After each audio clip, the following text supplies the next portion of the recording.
It's probably safe to assume that you didn't really picture Alexander the Great coming into the equation of talking about Egyptian religion as I'm going into. But in fact, he's going to have a huge impact on Egypt and development of ideas coming out of Egypt. So, what ends up happening in 332, he conquers Egypt. It was occupied at the time by the Persians. Literally, he had a reputation that got around. And so the hated Persian officials that were ruling in Egypt essentially put their hands in the air and said, okay, it's yours, take it. And they stepped aside, and he just walked into Egypt and took it over, just like that. And he went to some oracle in the desert, to this priest, and he basically said, who's my real father? And the priest said, God. And he's like, that's a good answer. I like that. And so he establishes himself as a kind of divine right ruler there in the region.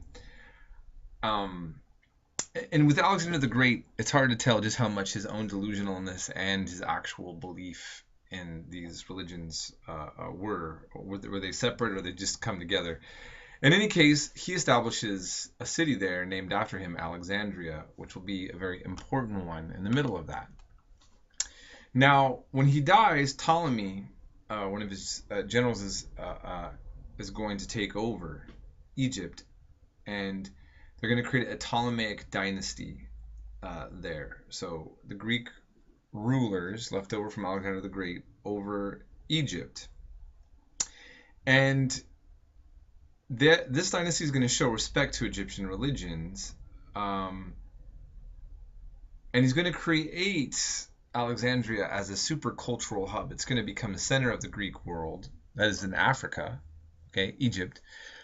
He's going to have there's going to be the Alexandrian library. That's going to be the biggest library that the world has ever seen until it was destroyed.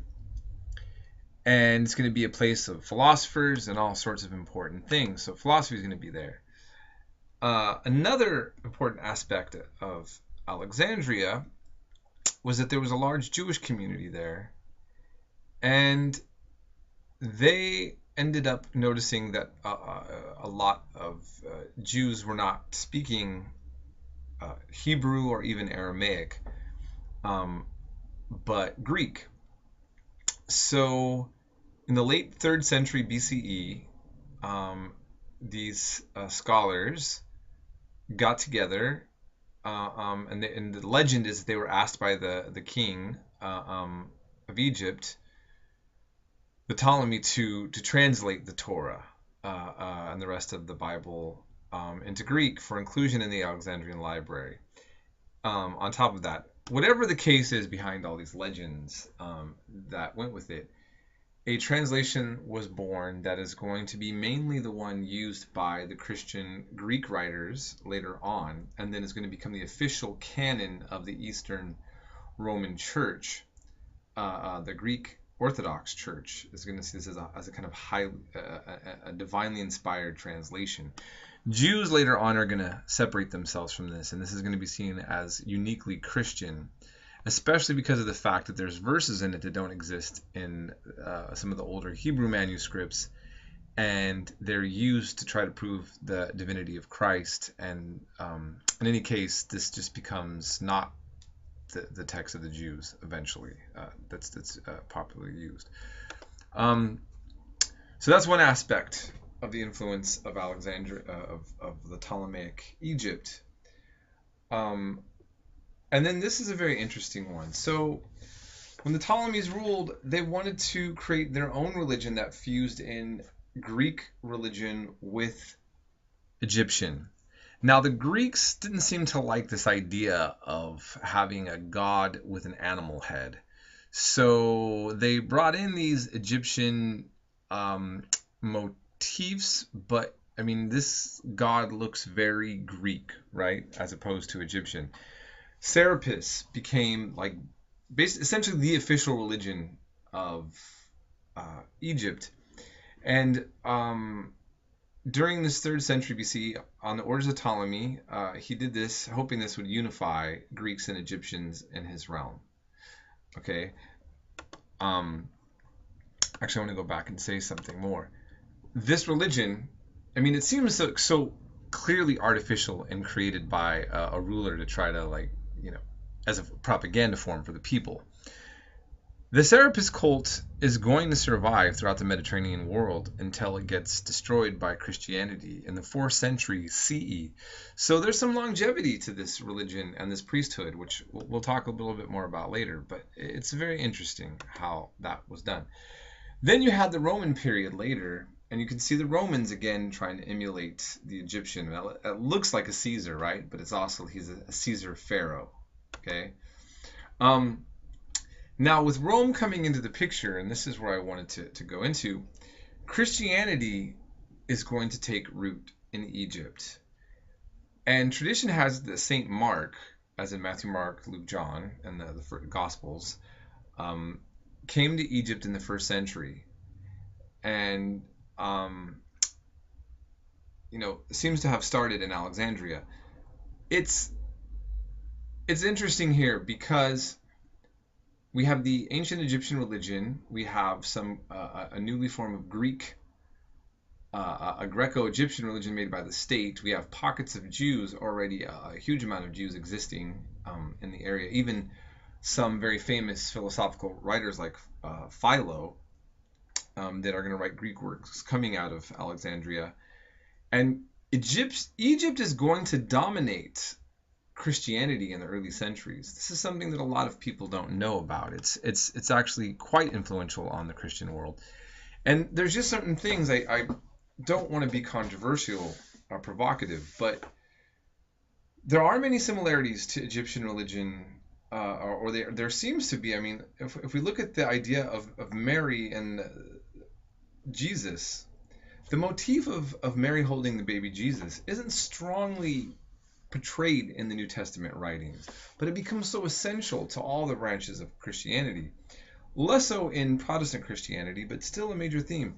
And here we have already the Isis goddess with child. And the Isis cult's going to thrive in the Greco-Roman world, throughout the Greco-Roman world, prior to being trumped by Christianity. So it makes you wonder, at the very least. I'm going to possibly return to this documentary later, but I'll skip that right now. And so here's then what's also interesting. From Historia Augusta, this covers the periods of basically 117 to 284 CE. This is what one Roman observed. The land of Egypt, the praises of which you have been recounting to me, my dear Servianus, I have found to be wholly light-minded, unstable, and blown about by every breath of rumor. Those who worship Serapis are in fact Christians, and those who call themselves bishops of Christ are in fact devotees of Serapis. There is no chief of the Jewish synagogue, no Samaritan, no Christian presbyter, who is not an astrologer, a soothsayer, or an anointer. Even the patriarch himself, when he comes to Egypt, is forced by some to worship Serapis, by others to worship Christ. It's not clear if he's really making an accurate historical portrayal of what's going on in Egypt. But the impression by Roman authorities is that Egyptians are really into all kinds of religion and they don't have a problem mixing them all together. There's no reason to assume that couldn't be true. It's also possible, though, that he's off, or maybe he saw so many similarities in the Serapis religion and the Christian religion and the Jewish religion that he then didn't see that there were differences as well. So, but that's kind of what was going on there by that time.